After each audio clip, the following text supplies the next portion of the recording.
Hello friends, welcome to the success Kendra. Friends, आज इस video में हम लोग बिहार एसएससी सीजीएल वैकेंसी 2022 यानी कि सचिवालय सहायक भर्ती 2022 के लिए एडुटेरिया का जो नया प्रैक्टिस बुक वॉल्यूम 1 आया हुआ है उसका सेट नंबर 9 इस वीडियो में हम डिस्कस करेंगे। इससे पहले ऑलरेडी हम लोगों ने सेट नंबर 1 से लेकर के 8 तक को कवर कर लिया था, तो अगर आपने नहीं देखा है तो देख लीजिएगा। इन सभी वीडियोज़ का लिंक मैंने आज की इस वीडियो के डिस्क्रिप्शन बॉक्स में दे दिया है। चैनल पर अगर आप पहली बार विजिट कर रहे हैं तो चैनल को सब्सक्राइब कर लीजिए और बेल आइकन जो घंटी का निशान है उसको जरूर दबा लीजिएगा, ताकि जब भी बिहार एसएससी सीजीएल वैकेंसी 2022 यानी कि सचिवालय सहायक भर्ती 2022 से संबंधित कोई भी इंपॉर्टेंट वीडियो अपलोड किया जाए तो उसका नोटिफिकेशन सबसे पहले आपके पास पहुंच जाए। तो चलिए फ्रेंड्स, बिना देरी किए हुए आज का सेशन स्टार्ट करते हैं। फ्रेंड्स, प्लीज़ वीडियो को लाइक कर दीजिएगा और जब सेशन समाप्त होगा तो इसे शेयर भी जरूर कर दीजिएगा। फ्रेंड्स, जैसे कि मैंने आपको बताया कि इस वीडियो में हम लोग बिहार एसएससी सीजीएल वैकेंसी 2022 यानी कि सचिवालय सहायक भर्ती 2022 के लिए एडुटेरिया का जो नया प्रैक्टिस बुक वॉल्यूम 1 आया हुआ है उसका सेट नंबर 9 हम डिस्कस करेंगे। तो चलिए फ्रेंड्स, सेशन स्टार्ट करते हैं। पहले प्लीज़ वीडियो को लाइक कर दीजिएगा। पहला प्रश्न पढ़ेंगे। फ्रेंड्स, थोड़ा सा मैं जूम कर देता हूँ ताकि आपको प्रश्न और स्पष्ट दिखाई दे।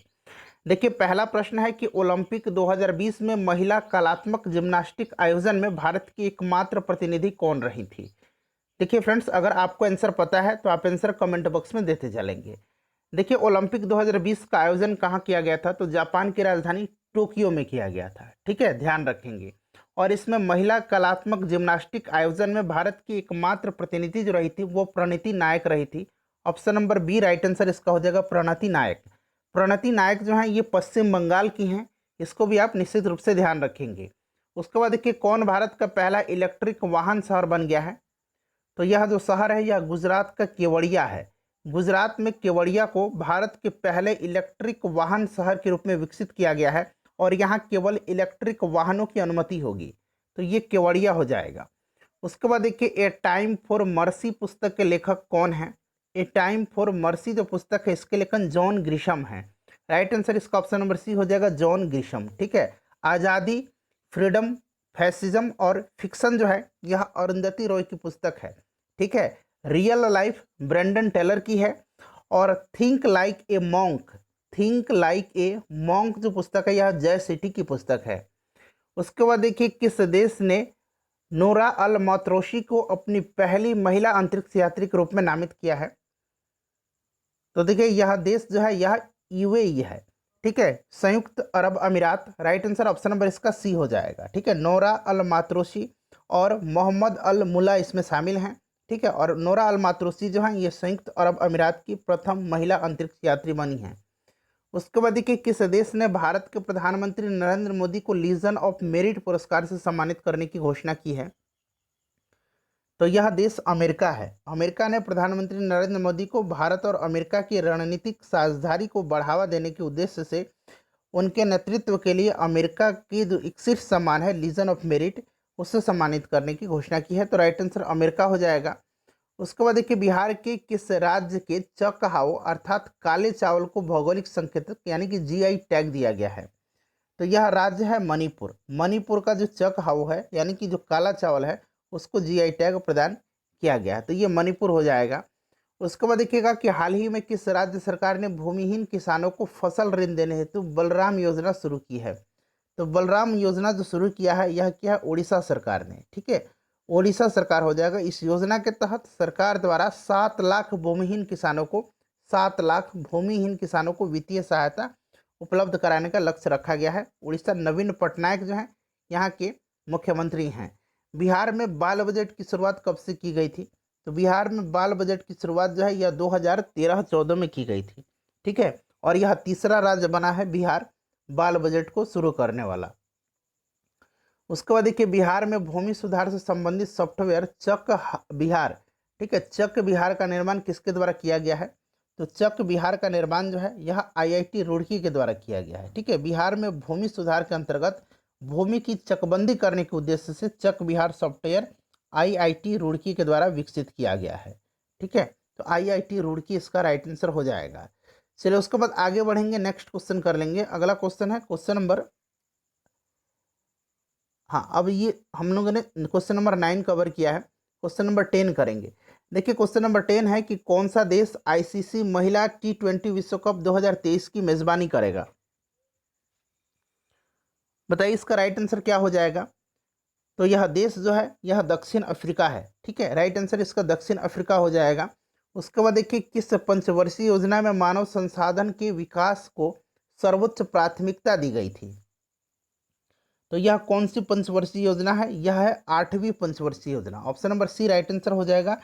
8वीं पंचवर्षीय योजना में सर्वोच्च प्राथमिकता मानव संसाधन विकास अर्थात रोजगार, शिक्षा और जन स्वास्थ्य को दिया गया था। इसी काल में प्रधानमंत्री रोजगार योजना की शुरुआत हुई थी। ठीक है, और ये जो 8वीं पंचवर्षीय योजना है इसका समय कब से कब तक है, तो 1992 से लेकर के 1997 तक है। चलिए अगला प्रश्न है कि जब सकल घरेलू उत्पाद में से उत्पादन की प्रक्रिया में प्रयुक्त मशीन और पूंजी के मूल्य में आई कमी को घटा दिया जाता है तो इसे क्या कहते हैं। तो फ्रेंड्स इसको कहा जाता है एनडीपी यानी कि निवल घरेलू उत्पाद। ठीक है, निवल घरेलू उत्पाद। ऑप्शन नंबर इसका डी राइट आंसर हो जाएगा। उसके बाद देखिएगा कि निम्न में से कौन मुद्रास्फीति तथा बेरोजगारी के संबंधों को दर्शाता है। तो यह दर्शाता है फिलिप वक्र। फिलिप वक्र राइट आंसर इसका हो जाएगा, फिलिप वक्र। ठीक है, ध्यान रखेंगे फिलिप वक्र जो है मुद्रास्फीति और बेरोजगारी के संबंध को दर्शाता है और यह दर्शाता है कि मुद्रास्फीति कम होने से बेरोजगारी बढ़ती है तथा मुद्रास्फीति अधिक होने से बेरोजगारी घटती है। उसके बाद देखिए न्यायपूर्ण वितरण एवं समानता के साथ विकास किस पंचवर्षीय योजना की सर्वोच्च प्राथमिकता थी। तो यह कौन सी पंचवर्षीय योजना थी। तो फ्रेंड्स यह जो पंचवर्षीय योजना थी यह 9वीं पंचवर्षीय योजना थी। 1997 से लेकर के 9वीं पंचवर्षीय योजना 1997 से लेकर के ये 2002 तक चली थी। ठीक है फ्रेंड्स, और इसी योजना की असफलता के पीछे अंतर्राष्ट्रीय मंदी को जिम्मेदार माना गया है। इस योजना की असफलता के पीछे अंतर्राष्ट्रीय मंदी को जिम्मेदार माना गया है। उसके बाद देखिए किसी द्रव की वाष्पन दर जो है, किसी द्रव की वाष्पन दर यह द्रव के तापमान पर निर्भर करती है, चारों ओर के वायु के ताप पर निर्भर करती है, द्रव के सतह के क्षेत्रफल पर निर्भर करती है। यानी कि उपरोक्त सभी इसका राइट आंसर हो जाएगा। उपरोक्त सभी पर यह निर्भर करती है किसी द्रव की वाष्पन दर। उसके बाद देखिए सौरमंडल का हेलियोसेंट्रिक मॉडल सर्वप्रथम किसके द्वारा प्रस्तुत किया गया था। तो यह जो मॉडल है यह प्रस्तुत किसके द्वारा किया गया था।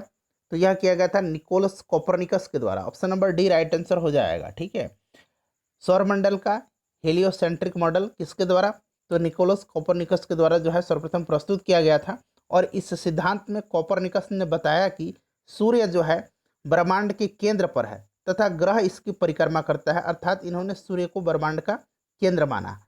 उसके बाद चलिए क्वेश्चन नंबर 16 कर लेंगे। क्वेश्चन नंबर 17 है कि निम्नलिखित में से कौन सा ग्रह मानव द्वारा खोजा गया प्रथम ग्रह है। तो फ्रेंड्स यह ग्रह जो है इसका नाम अरुण है, यानी कि यह ग्रह यूरेनस है, अरुण है। ठीक है, ध्यान रखेंगे 1781 में विलियम हर्शल के द्वारा जो है इसकी खोज की गई थी। क्लियर। और देखिए जो अरुण ग्रह है यूरेनस है, यहाँ पर सूर्योदय जो है पश्चिम की ओर होता है और सूर्यास्त पूर्व की ओर होता है। ठीक है, चलिए नेक्स्ट क्वेश्चन है हमारा कि द्रव अवस्था में परिवर्तित हुए बिना अवस्था से सीधे, यानी कि कहने का मतलब है कि कोई वस्तु अगर ठोस अवस्था में है और द्रव अवस्था में परिवर्तित हुए बिना वह सीधे गैस अवस्था में जो बदल जाती है, इस प्रक्रिया को क्या कहा जाता है। इसको कहा जाता है सब्लिमेशन, यानी कि ऊर्ध्वपातन कहा जाता है। उसके बाद चलिएगा कि लट्टू को घुमाना किसका एक उदाहरण है। तो यह सेंट्रीपिटल फोर्स का उदाहरण है, यानी कि अभिकेंद्रीय बल का। ठीक है, अभिकेंद्रीय बल का उदाहरण है यह। उसके बाद देखिए किसी अभिक्रिया में भाग लेने वाले पदार्थ जो है क्या कहलाते हैं। तो फ्रेंड्स यह अभिकारक कहलाते हैं। ठीक है, क्या कहलाते हैं, अभिकारक कहलाते हैं। एवं जो अभिक्रिया के बाद बनता है उसको प्रतिफल कहा जाता है। उसको क्या कहा जाता है, प्रतिफल कहा जाता है। तो यह अभिकारक हो जाएगा। उसके बाद देखिएगा कि वास्तविक वस्तु का हमेशा सीधा प्रतिबिंब बनाने वाला दर्पण कौन सा होता है। तो यह दर्पण जो है यह समतल दर्पण है और उत्तल दर्पण है। देखिए उत्तल दर्पण में जो है प्रत्येक दशा में प्रतिबिंब दर्पण के पीछे सीधा और आभासी बनता है, वहीं समतल दर्पण में भी प्रतिबिंब हमेशा सीधा बनता है। तो option number D right answer हो जाएगा इसका। कोहरा के समय हम लोग किसके कारण देख नहीं पाते हैं। तो यह प्रकीर्णन है, इसी के कारण हम लोग नहीं देख पाते हैं। उसके बाद देखिए पौधे का कौन सा हिस्सा पानी और खनिज के परिवहन के लिए सक्षम बनाता है। तो यह जाइलम है। क्या है, जाइलम है। और फ्लोएम जो होता है ना, यह भोज्य पदार्थ यानी कि भोजन का परिवहन करता है। मानव शरीर में लैंगरहैंस की द्वीपिका यानी कि जो कहाँ पाया जाता है, जो आइलेट्स हैं, ये द्वीपिका जो है लैंगरहैंस की। और देखिए आपको पता है कि इसी के बीटा सेल से जो है वो क्या निकलता है, इंसुलिन निकलता है, इंसुलिन हार्मोन। तो ये अग्नाशय हो जाएगा। ठीक है, ऑप्शन नंबर इसका बी जो होगा राइट आंसर हो जाएगा। इनमें से किस योगदान के लिए एडवर्ड जेनर प्रसिद्ध हैं? तो देखिए एडवर्ड जेनर को जो है प्रतिरक्षा प्रणाली का जनक माना जाता है, यानी कि इन्होंने वैक्सीनेशन की शुरुआत की थी, टीकाकरण की शुरुआत की थी। ठीक है, याद रखेंगे। और देखिए फ्रेंड्स, अगर हम बात करें कि चेचक के टीके की खोज किसने किया था, तो एडवर्ड जेनर ने किया था। ठीक है, सर्वप्रथम एडवर्ड जेनर ने जो है टीके की खोज, चेचक की टीके की खोज की थी। चेचक वायरस से होता है। चलिए क्वेश्चन नंबर 26 कर लेंगे। निम्न में से कौन सा सही सुमेलित है? तो देखिए आर्सेनिक 74 ट्यूमर के इलाज में, सोडियम 24 रक्त के थक्के में, कोबाल्ट 60 जो है कैंसर के इलाज में। तो इनमें से सभी जो है सही सुमेलित है। उसके बाद देखिए डीपीटी जो होता है, टीका है या वैक्सीन है, इसमें पी किसे संदर्भित करता है? तो डीपीटी का फुल फॉर्म क्या होता है? डिप्थीरिया, पर्टूसिस और टेटनस। ठीक है, तो यहाँ पर देखिए डिप्थीरिया, पर्टूसिस और टिटनस होता है। ये पूरा नाम इसकी डिप्थीरिया, पर्टूसिस और टिटनस। ठीक है, याद रखेंगे डीपीटी। क्लियर। चलिए, और आपको एक बीसीजी भी याद होगा। बीसीजी का टीका 6 रोग में दिया जाता है, टीबी के बीमारी में। बैसिलस कॉलमेट ग्यूरिन होता है इसका फुल फॉर्म। नेक्स्ट क्वेश्चन हमारा कि निम्नलिखित में से कौन सा स्तनधारी वर्ग के अंतर्गत नहीं आता है? तो इसमें से आपका छिपकली हो जाएगा। छिपकली जो है यह रेप्टाइल्स में आता है, यानी कि सरीसृप वर्ग में आता है। अच्छा, मैंने कल आपको बताया था कि कौन से स्तनधारी वर्ग के जो जीव हैं जो अंडा देते हैं, तो यह प्लेटिपस है और एक्डीना है। ठीक है, चलिए निम्नलिखित जीव समूहों में से कौन सा जीव समूह मुकुलन यानी कि बर्डिंग द्वारा प्रजनन करता है? तो यह सिलेंट्रेटा है। ठीक है, सिलेंट्रेटा, या इसको निडेरिया भी कहा जाता है, निडेरिया। ठीक है, याद रखेंगे।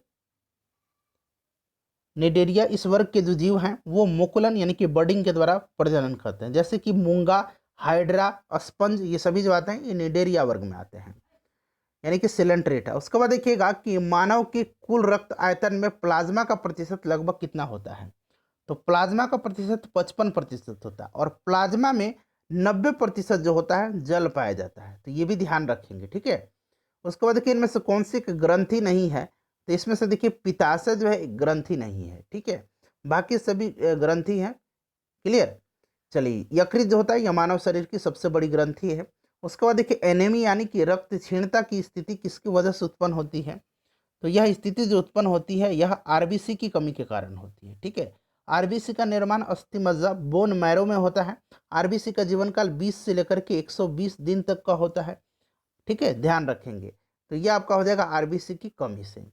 उसके बाद देखिएगा क्वेश्चन नंबर 33 से लेकर के फ्रेंड्स क्वेश्चन नंबर 75 तक जो है रीजनिंग का क्वेश्चन है। ठीक है, हम लोग सीधे क्वेश्चन नंबर 76 पर आते हैं, और मैथ और रीजनिंग का सॉल्यूशन के साथ आपको टेलीग्राम पर पीडीएफ दिया जा रहा है। ठीक है, टेलीग्राम से जुड़ जाइए, सक्सेस केंद्रा के नाम से हमारा टेलीग्राम चैनल है। चलिए क्वेश्चन नंबर 76 पर आते हैं। अब देखिए क्वेश्चन नंबर 76 है कि सौरमंडल में दूसरा सबसे बड़ा ग्रह निम्न में से कौन सा है?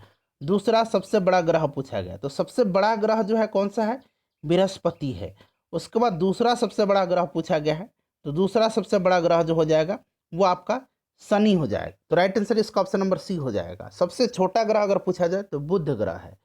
उसके बाद देखिए एक ध्रुव को दूसरे ध्रुव से मिलाने वाली काल्पनिक अर्धवृत्त क्या कहलाता है? तो इसको देशांतर रेखा कहा जाता है। क्या कहा जाता है? इसको देशांतर रेखा कहा जाता है। निम्न में से कौन सा चट्टान मैग्मा या लावा के जमने से नहीं बनती है? तो मैग्मा या लावा के जमने से नहीं बनती है वो चट्टान जो है ये चूना पत्थर हो जाएगा। चूना पत्थर जो है यह क्या है? तो प्रकृति के कारकों द्वारा निर्मित चट्टान किसी स्थान पर जमा हो जाती है और कुछ समय के बाद दबाव और रासायनिक क्रिया द्वारा परत जैसी ठोस रूप में निर्मित हो जाती है, उसे अवसादी चट्टान कहा जाता है। और चूना पत्थर जो है यह अवसादी चट्टान है। ठीक है, ध्यान रखेंगे। क्लियर। और मैग्मा और लावा के जमने से जो चट्टान बनती है उसको आग्नेय चट्टान कहा जाता है। उसके बाद देखिए अटलांटिक महासागर की जलधारा निम्न में से कौन सी नहीं है? देखिए यहाँ नहीं पूछा गया है। तो देखिए अग्लुहास जो है, अग्लुहास जलधारा, राइट आंसर हो जाएगा। अग्लुहास जलधारा हिंद महासागर की गर्म और अस्थायी जलधारा है। यह हिंद महासागर की जो है गर्म और अस्थायी जलधारा है। गल्फ स्ट्रीम और फ्लोरिडा यह जो है अटलांटिक महासागर की गर्म जलधारा है और बेंगोला जो है यह अटलांटिक महासागर की ठंडी जलधारा है। उसके बाद देखिए भारत की एकमात्र अंतर्वाही नदी कौन सी, अंतर्वाही नदी नहीं है, यहाँ नहीं पूछा गया है, ठीक है, यहाँ नहीं नहीं होगा, अंतर्वाही नदी है, ठीक है। तो ये अंतर्वाही नदी जो है ये लूनी नदी हो जाएगा। लूनी नदी जो है भारत की एकमात्र अंतर्वाही नदी है, ध्यान रखेंगे, यहाँ नहीं हटा लीजिए। उसके बाद चलिए अगला क्वेश्चन है कि चूलिया जलप्रपात किस नदी पर स्थित है। तो चूलिया जो है यह चंबल नदी पर है, चूलिया और पुनासा, ठीक है, पुनासा जलप्रपात भी चंबल नदी पर है, ध्यान रखेंगे। उसके बाद अगर हम बात करते हैं तो धुआंधार और यन्ना जलप्रपात, धुआंधार और यन्ना जलप्रपात जो है यह किस नदी पर है, तो यह नर्मदा नदी पर है।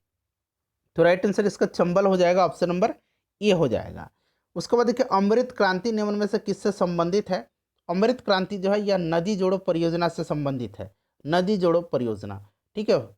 चलिए फल उत्पादन जो है यह सुनहली क्रांति है, मसाला उत्पादन बादामी क्रांति, बागवानी उत्पादन जो है बागवानी यह आपका हो जाएगा स्वर्ण क्रांति। उसके बाद देखिएगा कि भारतीय रेलवे ने विविध संस्कृति के लोगों को एक साथ ला करके भारत के स्वतंत्रता संग्राम में योगदान दिया है, यह स्टेटमेंट किसका है, तो यह बापू का है, महात्मा गांधी जी का है। Option number B right answer हो जाएगा। निम्नलिखित में से किसमें ऑक्सीजन अनुपस्थित रहता है, तो ये किरोसिन में, ठीक है, किरोसिन इसका राइट आंसर हो जाएगा। मिट्टी तेल भी इसको कहा जाता है। उसके बाद देखिएगा निम्नलिखित में से किसे हंसाने वाली गैस कहा जाता है, तो ये कहा जाता है नाइट्रस ऑक्साइड को। किसको कहा जाता है, नाइट्रस ऑक्साइड, N2O इसका फॉर्मूला होता है, तो ये है nitrous oxide, option number A में।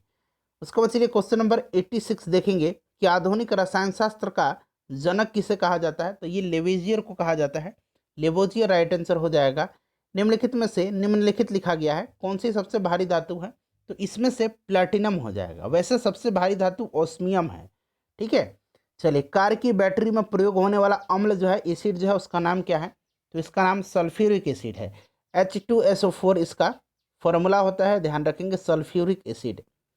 उसके बाद देखिएगा कि बेकेलाइट निम्नलिखित में से किसके संघनन से बनता है, तो बेकेलाइट जो बनता है यह बनता है फिनॉल और फॉर्मल्डिहाइड के संघनन से, ठीक है। चलिए तो राइट आंसर इसका फिनॉल और फॉर्मल्डिहाइड हो जाएगा।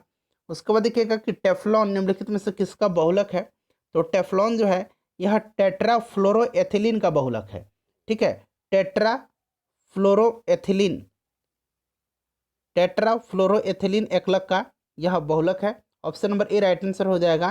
टेफ्लॉन का इस्तेमाल कहाँ किया जाता है, तो जो खाना बनाने वाले जो नॉन स्टिकी बर्तन होते हैं उसमें किया जाता है। भारत में राज्यों के राज्यसभा के सदस्यों का निर्वाचन की व्यवस्था निम्नलिखित में से किस देश से संबंधित है, तो देखिए निर्वाचन की व्यवस्था जो ये दक्षिण अफ्रीका हो जाएगा, क्लियर है। और राज्यसभा में साहित्य, कला, विज्ञान तथा समाज सेवा के क्षेत्र में जो ख्याति प्राप्त व्यक्ति हैं उनका मनोनयन अगर पूछा जाएगा तो आयरलैंड होगा।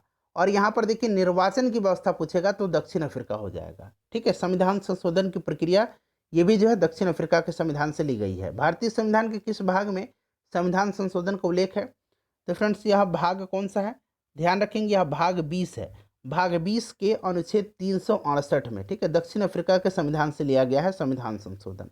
इंटर स्टेट काउंसिल यानी कि अंतर्राज्यीय परिषद के गठन का प्रावधान भारतीय संविधान के किस अनुच्छेद में वर्णित है, तो देखिए भारतीय संविधान का जो अनुच्छेद 263 है इसके तहत जो है, ध्यान रखेंगे, इसके तहत अंतर्राज्यीय परिषद का गठन केंद्र एवं राज्यों के बीच समन्वय स्थापित करने के लिए राष्ट्रपति के द्वारा की जाती है, यानी कि राष्ट्रपति कर सकता है।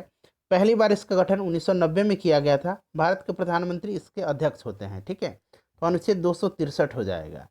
चलिए उसके बाद देखिए निम्नलिखित में से किस राज्य में 4 स्तरीय पंचायती राज व्यवस्था है, 4 स्तरीय पंचायती राज व्यवस्था जो है यह पश्चिम बंगाल में है। ग्राम पंचायत, अंचल पंचायत, आंचलिक पंचायत और जिला परिषद, ठीक है। तो राइट आंसर ये पश्चिम बंगाल हो जाएगा।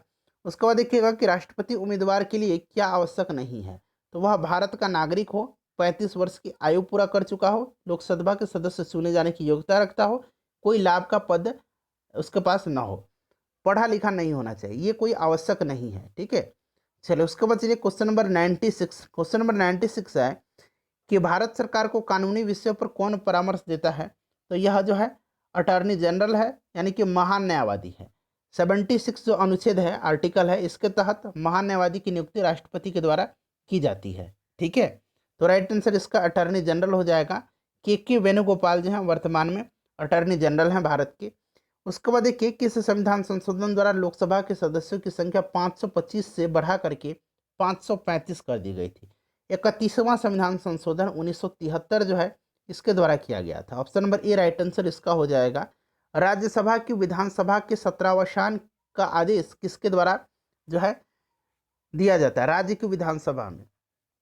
तो ये राज्यपाल के द्वारा, ठीक है, राज्यपाल हो जाएगा इसका राइट आंसर। चलो उसके बाद देख लीजिएगा कि विष्णु पुराण निम्नलिखित में से किस वंश से संबंधित? विष्णु पुराण से जो है मौर्य वंश की जानकारी मिलती है, मौर्य वंश से संबंधित है। जबकि आंध्र सातवाहन वंश से मत्स्य पुराण और गुप्त वंश से गुप्त वंश जो है वायु पुराण से संबंधित है। तो ये राइट आंसर इसका हो जाएगा, सॉरी राइट आंसर इसका मौर्य वंश हो जाएगा, ऑप्शन नंबर ए। ठीक है, ऑप्शन नंबर ए इसका करेक्ट आंसर हो जाएगा। उसके बाद देखिए प्रयाग स्तंभ अभिलेख निम्नलिखित में से किस शासक से संबंधित है? तो यह संबंधित किससे? समुद्रगुप्त से है। ठीक है, समुद्रगुप्त इसका राइट आंसर हो जाएगा। रुद्रदामन जूनागढ़ का अभिलेख। उसके बाद देखिएगा गौतमी बलश्री नासिक अभिलेख। पुलकेशिन द्वितीय जो है यह संबंधित इहोल अभिलेख। ठीक है, चलो उसके बाद देखिए अशोक के किस अभिलेख में धम्म की व्याख्या की गई है? तो जो अभिलेख का आपका 11वां शिलालेख है इसमें धम्म की व्याख्या की गई है। ठीक है, 13वां शिलालेख में जो है उसमें कलिंग युद्ध का वर्णन किया गया है 13वां शिलालेख में। ठीक है फ्रेंड्स, ध्यान रखेंगे। उसके बाद चलिए अगला प्रश्न है कि सर्वप्रथम दिल्ली के अमीरों का दमन निम्न में से किस शासक के द्वारा किया गया था? तो फ्रेंड्स यह इल्तुतमिश के द्वारा किया गया था। ठीक है, इल्तुतमिश के द्वारा किया गया था, ध्यान रखेंगे, इल्तुतमिश के द्वारा। उसके बाद कुतुब मीनार के निर्माण कार्य को इसने पूरा करवाया था। एकता प्रणाली इसने शुरू किया था, एकता प्रणाली जो है इसने शुरू किया था। साथ ही साथ इसने फ्रेंड्स तुर्कान ए चहलगामी नाम से 40 गुलाम सरदारों का एक संगठन बनाया था। उसके बाद देखिए निकोलो कोंटी निम्न में से किस शासक के समय विजयनगर आया था? तो यह देवराय प्रथम के समय में आया था। ठीक है, निकोलो कोंटी। उसके बाद देखिए अब्दुल रज्जाक जो था ये देवराय द्वितीय के समय में आया था। डोमिंग पायस और बारबोसा ये कृष्णदेव राय के समय में आए थे।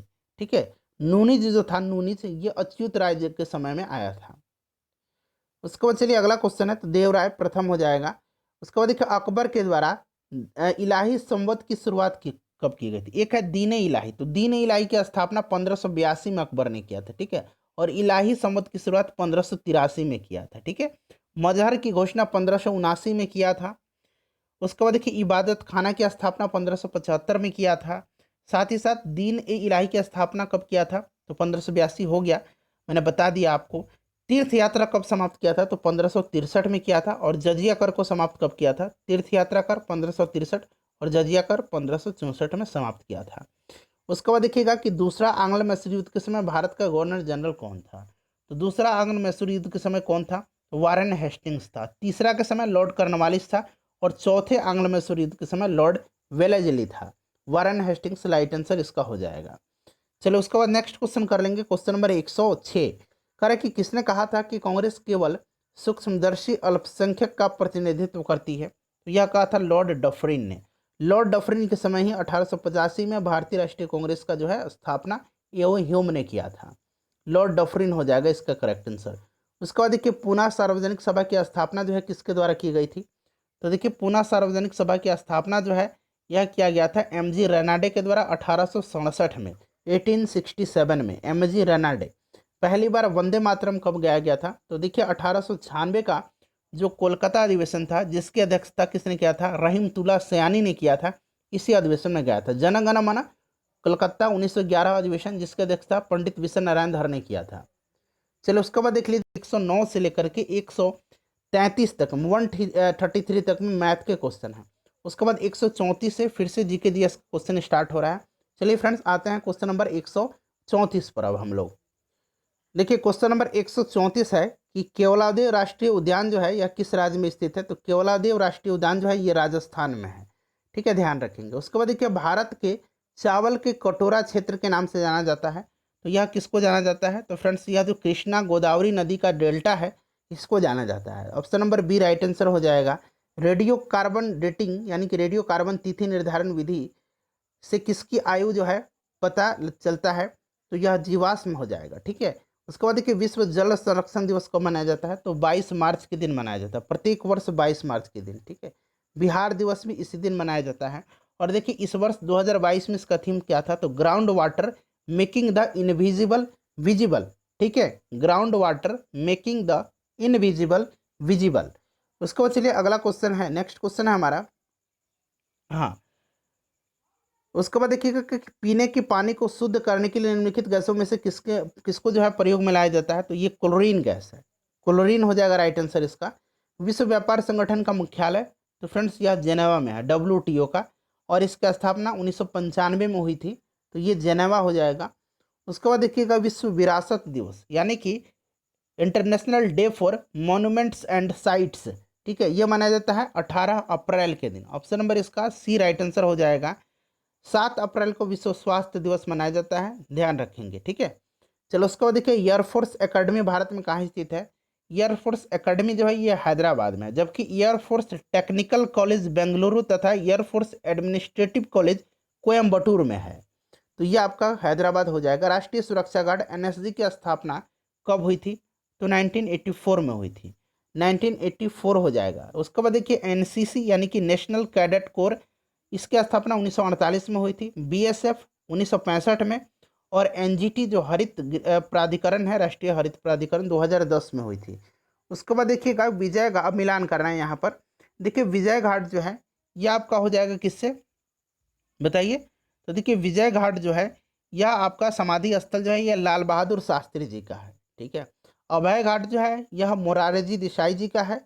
चैत्रा भूमि जो है यह भीमराव अंबेडकर जी का है। ठीक है, और कर्म भूमि जो है यह शंकर दयाल शर्मा जी का है। तो यह आपका हो जाएगा इसमें से राइट आंसर इसका ऑप्शन नंबर डी। ठीक है, यहाँ पर देख लीजिएगा ऑप्शन नंबर डी हो जाएगा इसका करेक्ट आंसर। उसके बाद चलिए आगे बढ़ेंगे। नेक्स्ट क्वेश्चन है हमारा अब क्वेश्चन नंबर 144। अब यहाँ पर देखिए क्वेश्चन नंबर 144 से लेकर के क्वेश्चन नंबर 150 तक में फिर से रीजनिंग के प्रश्न हैं। मैंने आपको बताया है कि PDF आपको टेलीग्राम पर मिल जाएगा, आप लोग निश्चिंत रहिएगा। ठीक है, वीडियो को लाइक कर दीजिए और इसे शेयर जरूर कर दीजिएगा।